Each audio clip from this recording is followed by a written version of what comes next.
자, 오늘 소개팅할 사람은 엄마 아빠의 영원한 아이돌 트로트 가수 이명웅이야. 프로필.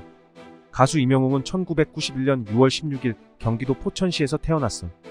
키는 182cm, 몸무게 72kg, MBTI는 INFJ라고 해.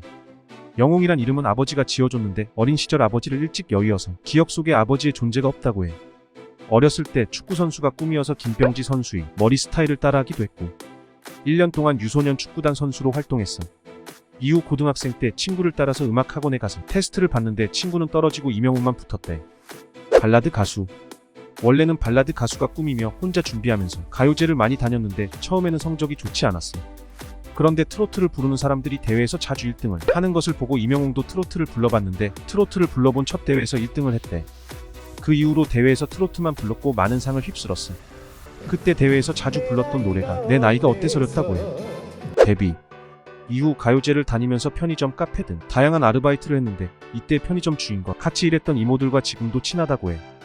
2016년 디지털 싱글 미워요로 데뷔했고 데뷔 이후에는 행사 스케줄과 병행하기 위해서 택배 상하차 알바를 했고 심지어 군고구마를 팔기도 했대.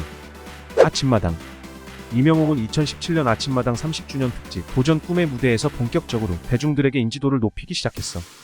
그는 첫 번째, 두 번째 무대에서는 다소 아쉬운 점수로 탈락 위기에 처했지만 패자 부활전을 시작으로 놀랍게도 5연승을 하며 영광의 주인공이 되었어. 미스터 트롯. 아침마당에서 인지도를 올린 이명웅은 트로트의 시대를 다시 열었다고 해도 이상하지 않은 프로그램 내일은 미스터 트롯에서 성공 가도를 달리기 시작했어. 그는 현역부 A조로 참가하여 백인 예심에서 노사연의 바램을 선곡했는데 원곡자 노사연도 기립박수를 할 정도로 애절하면서도 울림이 있는 노래를 들려줬어.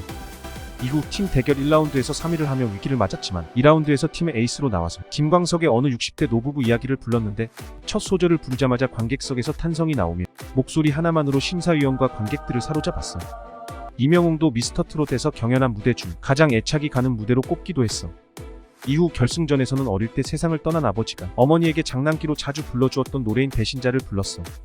평소에는 첫 소절만 불러도 눈물이 날 것 같아서 이 노래를 부를 엄두를 못 냈는데 마지막 결승전이므로 이 노래를 불렀고 결국 최종 우승을 차지했어. 영웅시대.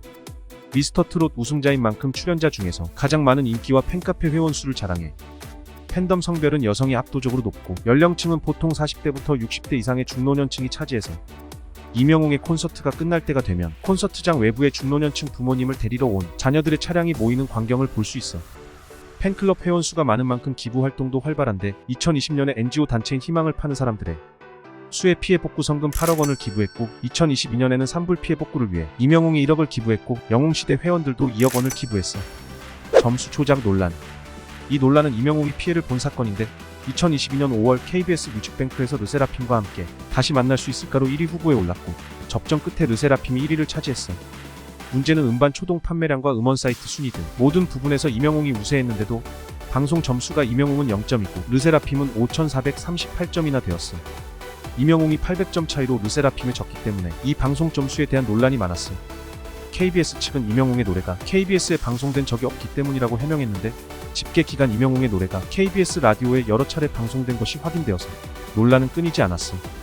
결국 영등포 경찰서가 차트 조작 수사에 들어가 뮤직뱅크 제작진이 입건되었지만 무혐의로 결론이 났어.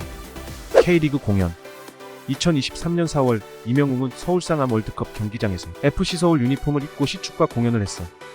경기장에는 총 4만 5천 명의 관객이 입장했는데 정규 시즌 경기에 4만 명이 넘은 것은 2016년 이후 처음이라고 해. 이날 이명웅과 그의 팬들의 매너가 화제되었는데 이명웅은 본인이 좋아서 하는 행사이므로 FC서울 측에서 따로 비용을 받지 않았고 모든 공연 비용을 본인이 부담했다고 해. 또한 잔디가 망가질 수 있기 때문에 모든 공연에서 축구화를 신었고 심지어 이명웅 사비로 댄서들의 축구화를 모두 사줬어. 그리고 팬들은 경기날 영웅시대의 상징인 하늘색 옷을 입지 않았는데 FC서울의 상대팀인 대구FC의 상징색이 하늘색이었기 때문이야. 과거 FC서울은 티아라를 초청했었는데 그날 티아라의 의상이 녹색이었고 상대 전북팀의 상징색도 녹색으로 같아서 FC서울 팬들의 원성을 샀고 심지어 경기도 졌어. 그렇기 때문에 이명웅과 그의 팬들의 매너가 더욱 빛을 발했고 영웅시대에 대한 대중들의 인식 또한 긍정적으로 변했어. 이명웅은 이러한 팬들을 위해서 부족한 부분을 채우기 위한 걱정을 많이 하고 어떻게 하면 팬들에게 다양한 모습을 보여줄 수 있을지 수많은 관객 앞에 서는 그 순간만을 기다리며 산다고 해. 그럼 오늘 소개팅은 여기까지. 다음에도 핫이슈 인물로 다시 만나.